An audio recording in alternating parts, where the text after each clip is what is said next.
By the 4th century, Britain started to grow its wealth, and the Germanic tribes began to settle. Our understanding of this time comes mostly from an English monk named Bede, who lived 300 years after these events. He wrote about them in his book Ecclesiastical History of the English People. The Anglo-Saxon people come from three powerful Germanic tribes: the Saxon, Angles, and Jutes. The Jutes settled in Kent and along the south coast. The Angles were in the east and north Midlands, while the Saxons settled between Angles and Jutes, starting from the mouth of the Thames River and extended westwards. The Anglo-Saxons did not just move in and settle down quietly. They established their own kingdoms, and there were 7 main ones: Essex for the East Saxons, Sussex for the South Saxons, and Wessex for the West Saxons. There's also Middlesex, named after the Middle Saxons, and East Anglia for the East Angles. By the middle of the 7th century, the most powerful kingdoms were Northumbria, Mercia, and Wessex. We call this period Heptarchy because of its meaning, 7 kingdoms. The central theme in this period is how power changed during these times. King Offa of Mercia was a big deal here, as he claimed the kingship of the English and demonstrated his power through large-scale projects like an earth wall along the Welsh border to keep out the Celts. However, despite his authority, Offa did not control all England, and his death in 796 marked a decline in Mercia's dominance. Back then, being king was all about having people who were loyal to you. Before, mostly people cared about their own families, but things started to change. The Saxon kings began to replace loyalty to family with loyalty to lords and the king. The Saxons established institutions that kept England strong for hundreds of years. One of these was the King's Council, called the Witan.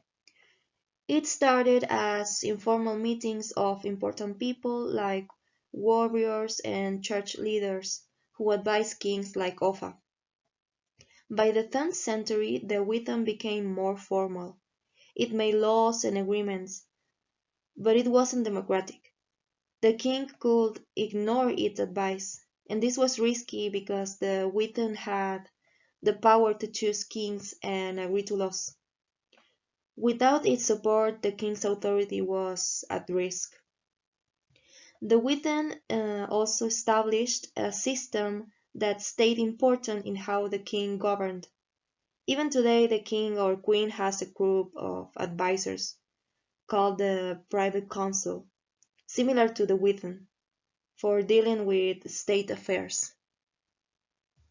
Here we have some illustrations about the social structure of the Anglo-Saxon times, highlighting the role of the different social groups.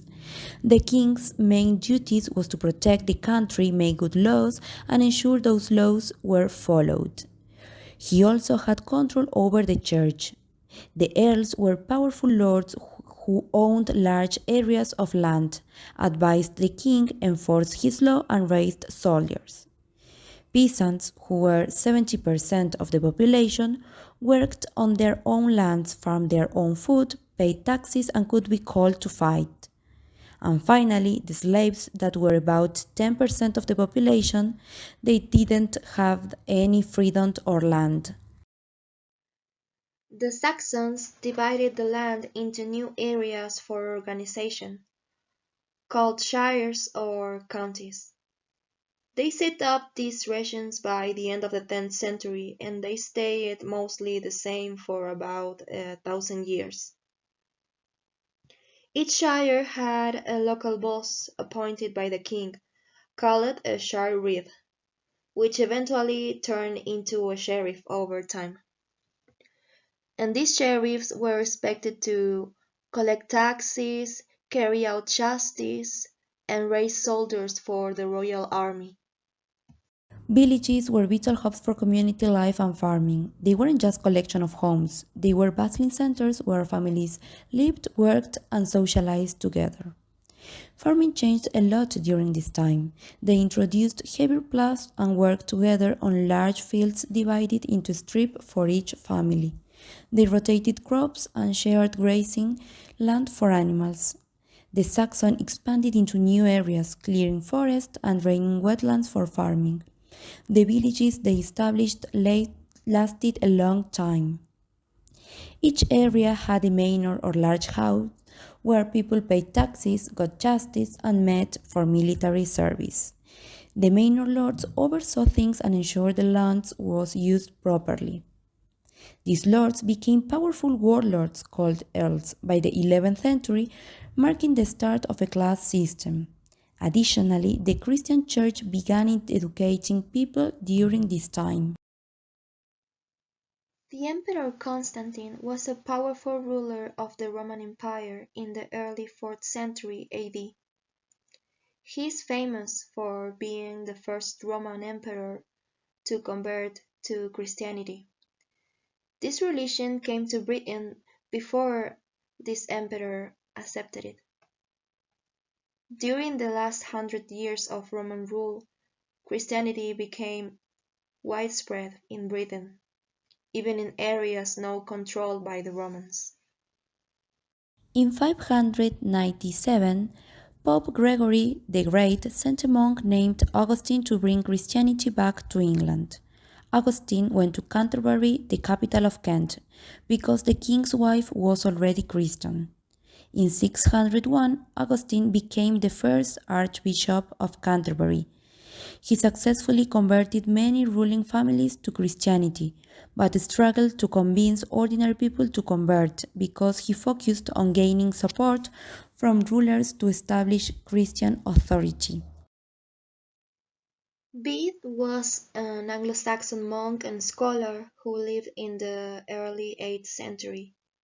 He earned the title Father of English History because of his significant contributions to the recording and preservation of historical events in England.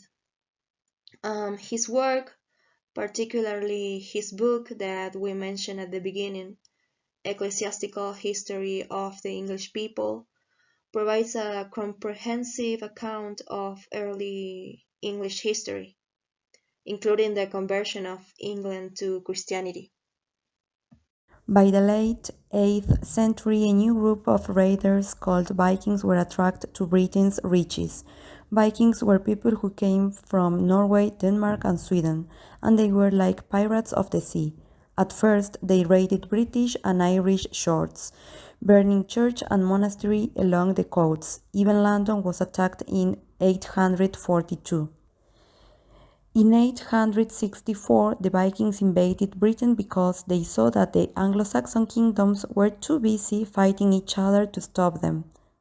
This time they wanted to take over and live there. The Vikings quickly became Christian and didn't harm the local people. By 875, only King Alfred in the west of Wessex was still fighting the Vikings who had already taken over most of England. Alfred won an important battle in 878 and later captured London. He was strong enough to make a peace agreement with the Vikings. Vikings were known for their seafaring skills, raiding, trading, and exploring across England. They wore practical wool or linen clothing and kept well their hair and beards, and used leather shoes. In battle, they wore helmets or leather armor, and wielded swords, axes, and shields. They also were physically strong and often tall. They typically had fair skin, blue or green eyes, and blonde or red hair. The Oseberg Viking ship was made around the year 800 AD.